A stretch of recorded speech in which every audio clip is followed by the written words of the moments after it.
Pensa só o que é assumir a liderança de uma instituição milenar, bem no meio do caos. Foi exatamente isso que aconteceu com o Papa Pio IX lá em 1846. E a primeira mensagem dele para o mundo, olha, não foi bem de esperança. Foi um grito de guerra. Vamos mergulhar na Que Pluribus, a carta que basicamente declarou o confronto entre a Igreja e o mundo moderno.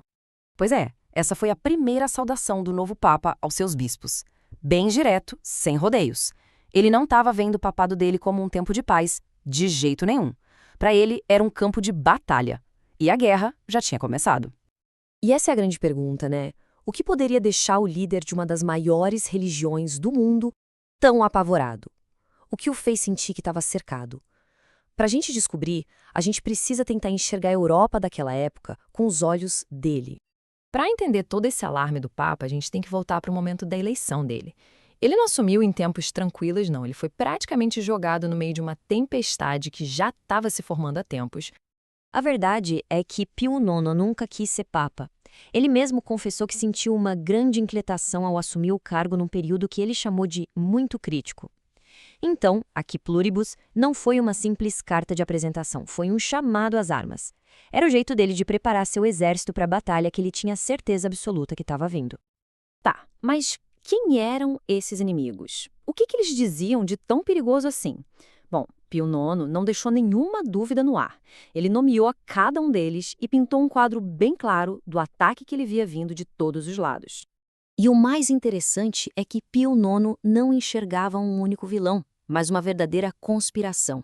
Ele fala de uma aliança ilegal que juntava filósofos, seitas secretas, escritores, todos com um objetivo em comum: destruir não só a fé católica, mas toda a ordem da sociedade. O primeiro inimigo da lista, o racionalismo. Para o Papa, o problema não era a razão em si, claro que não, mas sim a ideia de que ela estava acima de tudo. Ele via esses filósofos usando a lógica para tentar provar que os milagres, os mistérios da fé, que tudo isso não passava de invenções humanas. A segunda ideia que ele achava mortal era o tal do indiferentismo. Sabe? Aquela noção de que todos os caminhos levam a Deus? Para Pio IX, isso era um absurdo perigosíssimo. Seria como dizer que não existe diferença entre o certo e o errado, entre a luz e a escuridão. No fundo, se tudo é verdade, então nada é verdade. E por fim, ele mira numa força política que estava começando a surgir, o comunismo. E a condenação dele é total. Ele não chama de um simples erro político, não. Ele chama de uma doutrina indescritível que, na visão dele, levaria ao colapso total da propriedade, do governo, da própria civilização. Mas Pio IX não ficou só apontando os inimigos. Ele também traçou a sua linha de defesa, sabe? Reafirmando os pilares que, para ele, sustentavam a verdadeira fé contra todos esses ataques do mundo moderno. E aqui a gente vê a genialidade da defesa dele. Ele não nega a razão. Muito pelo contrário. Ele diz que fé e razão são como irmãs, ambas filhas de Deus. E se são filhas do mesmo pai, elas não podem brigar. A fé, sendo a irmã mais velha, estaria acima da razão para guiar e proteger a caçula dos erros.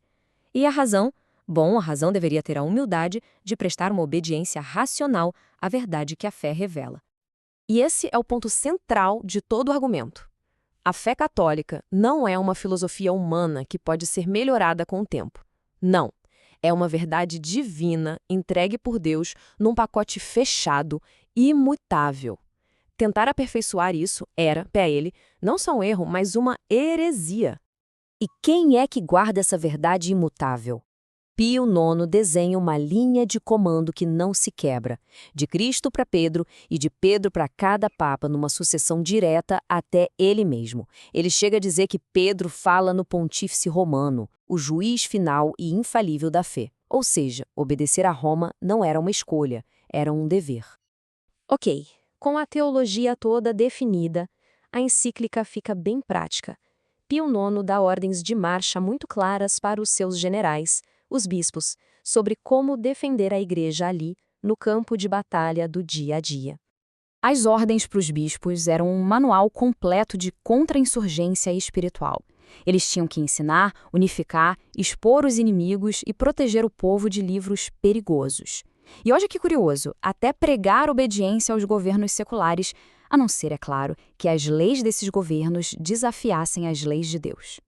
Pio IX sabia muito bem que um exército é tão forte quanto seus soldados. Por isso, ele dedicou uma boa parte da carta ao clero, à sua linha de frente. Padres ignorantes ou com uma vida moral duvidosa significavam um povo perdido. Para ele, seminários rigorosos e uma vida santa não eram só um ideal, era uma necessidade estratégica para a igreja sobreviver. No fim das contas, Aqui Pluribus foi muito mais do que uma carta. Foi um manifesto, um documento que traçou uma linha na areia e definiu a postura de confronto da Igreja Católica com a modernidade por quase um século. A imagem que fica é exatamente essa, a de uma fortaleza. Do lado de dentro, a verdade divina, segura, imutável. Do lado de fora, um mar agitado de ideias modernas, filosofia, política. Para Pio IX, não existia negociação. A única ordem era clara: defender os muros. E não há como se enganar. O que estava em jogo era o mais alto possível. Para Pio IX, essa não era uma guerra por poder ou influência. Era uma guerra pelas almas. Abrir a menor rachadura que fosse na muralha da fé era, na visão dele, arriscar a condenação eterna de milhões de pessoas. Isso tudo deixa no ar a mesma questão fundamental que ecoa desde 1846. Quando a fé ancestral bate de frente com as ideias modernas, afinal de contas, quem tem o direito de definir o que é a verdade?